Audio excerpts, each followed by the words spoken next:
Hello, ladies and gentlemen. Welcome to my corner of the internet. Once again, my name is Jason, and today we're back with some more Space Quest 4. Despite the fact that the title bar says Space Quest 1, this Syrian encounter. So, we went back in time, back to the first game, and we got kicked out of the bar by the Monochrome Brothers. I think that's their name. And, we've got to get in there because there is a pack of matches that we need off the counter of the bar. So let's go back in there and try to get that book of matches. Doesn't look like that's going to work. So, what on earth should we do? Well, we can go tick off these guys by maybe, I don't know. It would be a real shame if something were to happen to their bikes, don't you think? Let's take a look at these bikes. As you check out the Sen bikes, you wonder what kind of cheeseball would own one. I know, right? Here, let's go ahead and knock these suckers over. Oops, it just happened, guys. Let's just go run into that force field. Like, really, where is Roger running to? And these guys are, like, ticked off, and they're like, oh, man, we're gonna drive after Roger as fast as he can walk. Okay, maybe a little bit faster, but... So they're after Roger, and... I actually had a very slow speed, but alright, that's cool. And they're looking for you. They're not having that you kicked over their bike. So, I guess we've got to, Boy, that was close. Hey, how come their bikes can go through the force field? You know, I was wondering that myself. I'm like, wait a second, why can their bikes go through the force field? You know, exactly what Roger just said. I'm just repeating it. But that was my exact thoughts. I was like, that always confused me as a kid. I was like, what the crap? And this... You hear a high-pitched whine from the east. All right, where is he? Where is he? Where is he? And... There we go. Boy, that was close. So what you want to do is when they're coming at you, right at the last second, you want to click off to the side, and then Roger will do a cool combat roll out of the way. And I can still hear the bike off in the distance, but...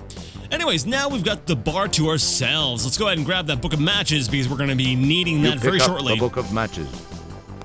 Now, let's go ahead and talk to the barkeeper guy, the bartender.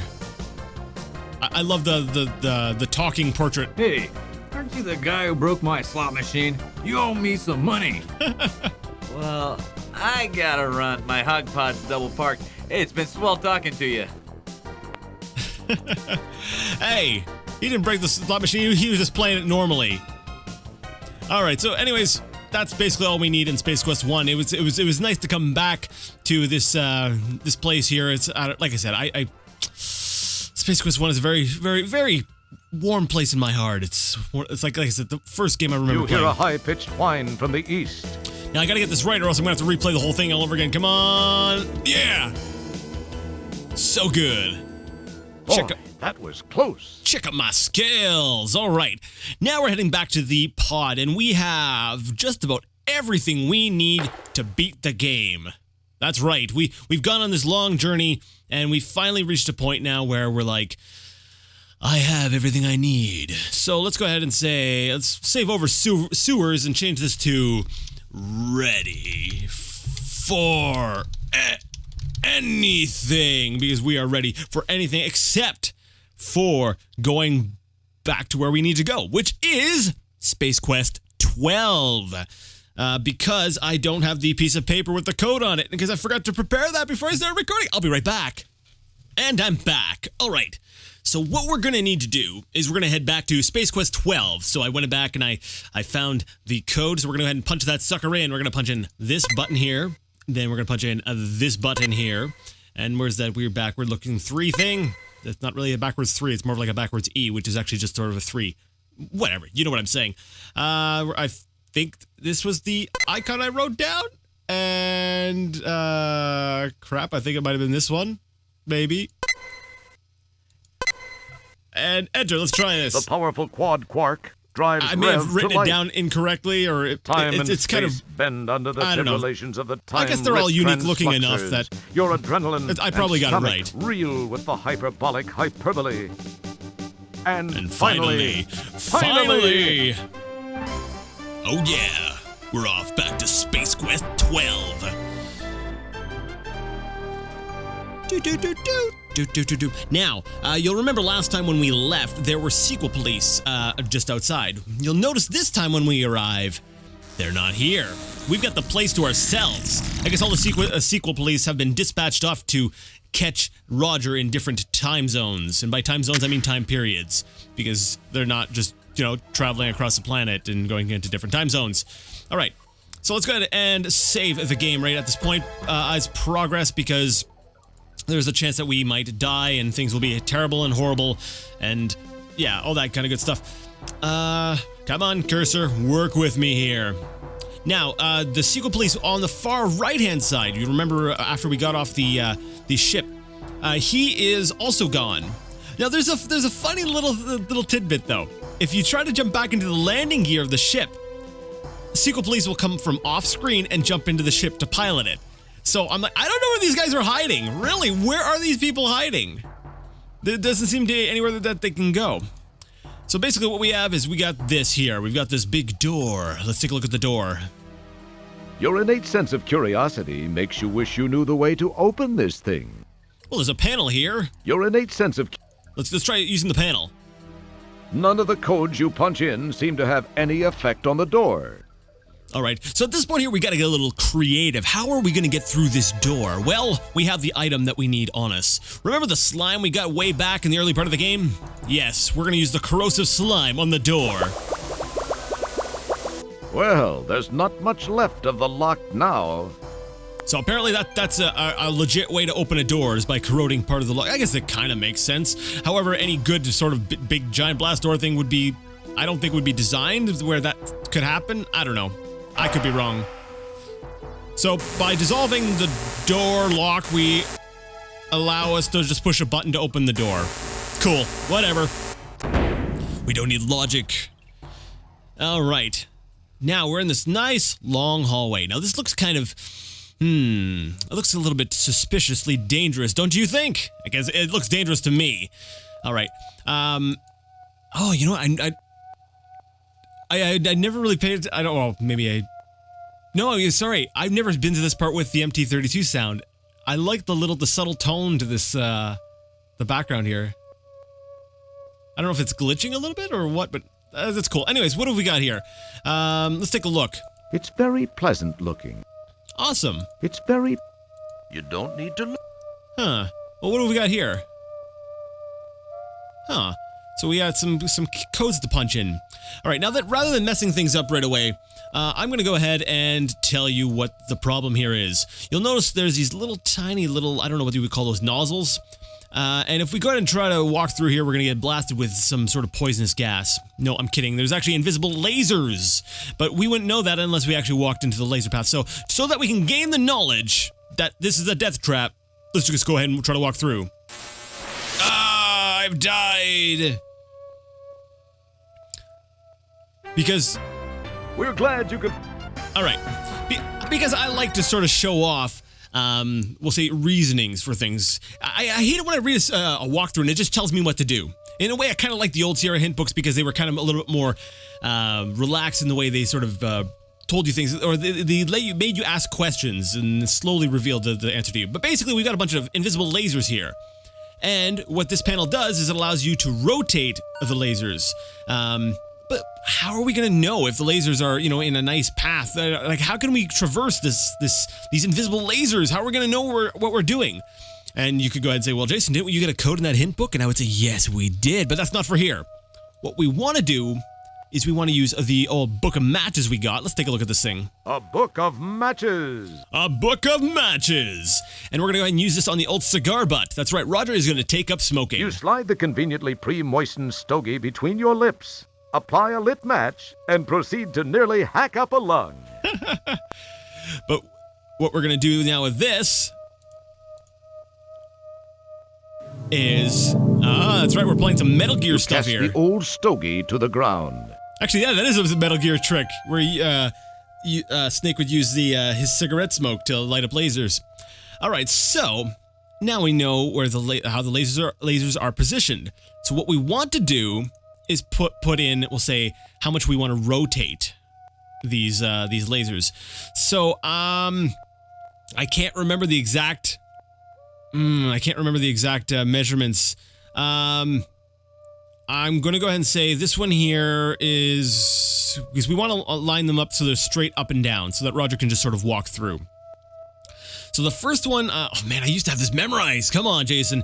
The first one, let's see, 180 would be flipping all the way, but we're not going for 180. Maybe 160? 160 looks like it might be close, 160 degrees. Then on the second number, yeah, there we go, nailed it. Maybe 10 degrees, or is that might be a little bit too much. Let's try. Oh no, I guess 10 is too little. Maybe 20 degrees, okay. This one's not 45 degrees, it's closer to maybe 55 or 60. We'll try 60 degrees on the last one. Weird.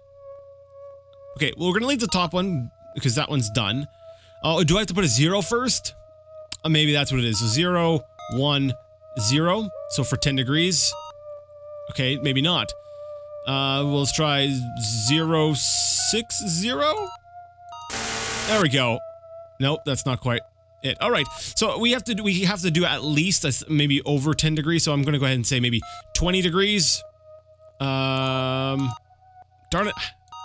0, 2, 0. Let's try that.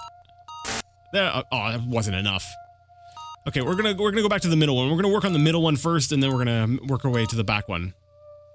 I forgot the 0 again, didn't I? 0, 2, 0. There we go. All right, the last one. Maybe 40 degrees? No, Jason. You.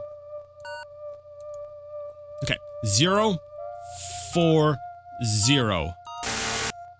Not quite. Even if it's just slightly tilted like that, that will kill Roger. The game is very, very specific in how close, like how much it wants. It wants things straight up and down. If you see any aliasing, or sorry, yeah, would that be aliasing? Anti-aliasing would be to remove the jaggies and yeah. So if you see any aliasing, yeah, you're gonna die. So let's go ahead and maybe just try 20 degrees because I believe that is the smallest number we can do. Bingo, we got the little tone saying, "You're awesome," which we didn't really need the game to tell us because we already know that. So we're gonna go ahead and say this as Sewers 2, or we're gonna replace Sewers 2 with the bleh. I was gonna put a spoiler in there, but I'm like, no. My viewers, they must experience my pain and frustration firsthand. All right, so now that we can go ahead and travel through here, let's go ahead and travel through here. There's a few different things that, well, actually, this is one of my favorite areas of the game, and it's also one of the most frustrating areas in the game to me. So, what we're gonna do is, man, I hate that we have to do so much backtracking. Because I've got it in my head, I know what we're gonna have to do shortly. Let's go ahead and take a look at this area. This maze of cables, ducts, pipes, and glowing panels gives the superbrain computer a sense of being alive. I love the way this place looks. This maze... What is that? You can't reach it from this level. Well, we have one on this level. Here, what does this one look like? Ah, see this? You hear an electronic hum approaching from your left. Slot A. Insert terminal plug here. Oh, so I guess we finally figured Slot out A. what we need to use our Pocket Pal terminal for. Let me see. What kind of plug are we using for our Pocket Pal terminal? I don't think we are using the right plug, are we? This is just... All right, let's go ahead and try it. I'm pretty sure we got the wrong one, but let's go ahead and try it. Nothing happens. Because we have the wrong plug. Okay, we heard an electronic humming coming from our left, so we're gonna go ahead and leave the area. What we need to do is actually go all the way back to Space Quest 10 and get the appropriate adapter. That's right. We have to come all the way here, find out what adapter we need for the Pocket Pal terminal, which is actually different each time you play, and then make our way all the way back to Space Quest 10. I don't believe the sequel police are chasing you anymore at the mall. They're still guarding the entrance, like you can't go out that way, but you can still make your way back to Radio Shock, or Hurt So Good if you're playing the unpatched like CD version. So what I'm going to do is I'm going to go ahead and cut out my traveling back because Roger seems to be walking slower than usual. I'm going to go ahead and I could bring up the speed. I suppose I could just do that. But anyways, I'm going to go ahead and walk back, get the proper plug, and we'll be right back. All right, so now that we're back at the electronic gadgets section of Radio Shock, we're going to go ahead and hit exchange. With many a grind, moan, and well, I dunno, the sales bot finally allows you to exchange the plug. All right, what plug do we want? What plug do we need? Well, if my memory serves me correctly, you know, because, you know, I just saw it a second ago, I think this is the plug we need right here. It's got the little side parts. It's got the total of 5 prongs and the one in the middle. This appears to be the plug we need. So we've got the plug. We're heading back to the top menu, and now we're heading back to Space Quest 12. I will see you there. All right, and now we're back. So let's go ahead and try that again. So what we're gonna do is we're gonna walk out open into the open here, and remember it told us last time that we heard an electronic hum coming from the left. We need to be mindful of those sounds. So let's go ahead and take a look at this sort of terminal thing. All right, let's go ahead and plug in our terminal. You can't use that. It would nothing. Do I not have the plug? What? Okay, maybe I'm... This is just a... Maybe I'm doing something wrong. I seem to recall... maybe I'm... okay. Nothing. Okay, I think... What? You turn the power on, but nothing happens. Why did nothing happen? What did I do wrong? Okay, I'm really confused as to why that didn't work. I'm wondering, did I misclick or something? I'm actually very sort of confused. All right, so what I'm going to do, I'm going to try and go ahead and continue without the terminal. That's the plug I got. All right, I'm going to continue without the terminal. And it is so weird. I'm going to try and do it, and then maybe I'll sort of splice in some footage of the terminal later once I figure out what the problem is. But basically, what the terminal does, it lets you do two things. Actually, it makes this entire section a whole lot easier. I think I might be going the wrong way. I'm trying to remember. Basically, you're being hunted through this big maze by... There are 2 robots. And there are 2 robots that are sort of floating around, and when they see you, of course, you know, they will shoot you, because that's what these robots do. They're the shooty, kill you kind of robots. So, what you need to do is sort of navigate the maze and get past them. And to do that, what helps is if you can plug the terminal into one of these, we'll say, areas, terminal dumb things, whatever, the plugs. What you can do? Oh, I went the wrong way. I totally went the wrong way. Go back. Is it can actually give you a map. It'll show you a map of the entire area, how to get from point A to point B. It'll also show you where the robots are in the maze, so that you can sort of avoid them. And so that's... You hear an Okay, I gotta get moving. So that's, you know, one of the really helpful things about the... Crap, let's go put the top one. I can't remember how to navigate this maze. I'm trying to do this all from memory. But because if I had the terminal, I could go ahead and take a look and be like, okay, they're going to be attacking me from this side. Or they're going to be coming at me from this side. I'm going to walk right into him, aren't I? I think I'm walking right into him. Yep, I'm dead. You hear an... From my left. Yeah, I'm dead. I'm going to die. I'm going to be dead. You hear... This is going to be rather unpleasant. I must escape this way. Go. Yep, I'm dead. Now you knew he was coming, didn't you? So, you know, without the terminal, what's happening is, and because my memory has failed me and I can't remember the ideal path, because I used to have it down. There was a specific path I could take through that part of the through the maze. If you walked up, you could go ahead and take a path through the maze, and you could make it past. There's a specific area off to the far left that you want to get to. So let's go ahead and try this once more. I'm going to try it once more without the terminal. And actually, what I might do is, if I fail again, which I likely will, we'll go ahead and we'll say next time I'll have the terminal sort of issue, bug / whatever, have that corrected, Okay, I don't want to walk out too far in front of him here. And then like we can start off the next episode with that.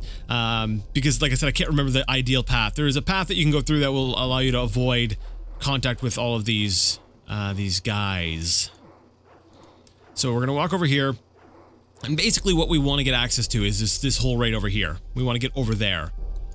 But we're obviously having some trouble getting over there. Now, what we could do...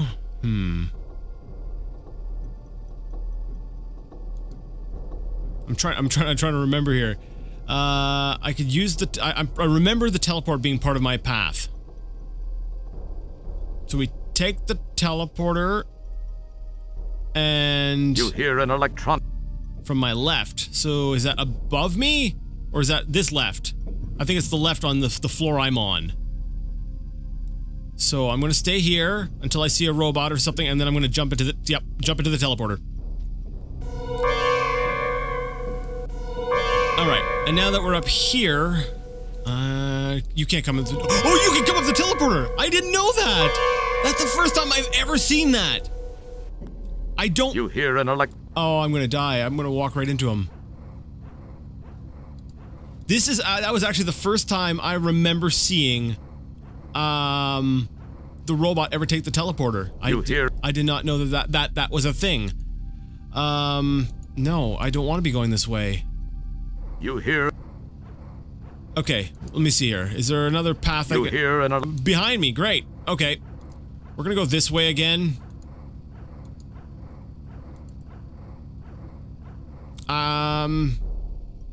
Okay, we're gonna take the teleporter back down. You hear an... Go, go, go, you can make it, Roger, you can do it! I don't know if, I don't know about you, but if this was me, I'd be running. I'd be like, holy crap, let's run! But Roger, he's always cool under pressure. He's like, I'm just gonna walk everywhere. No fear of anything. Because I am the clean-up space guy. Sure. Sure, why not?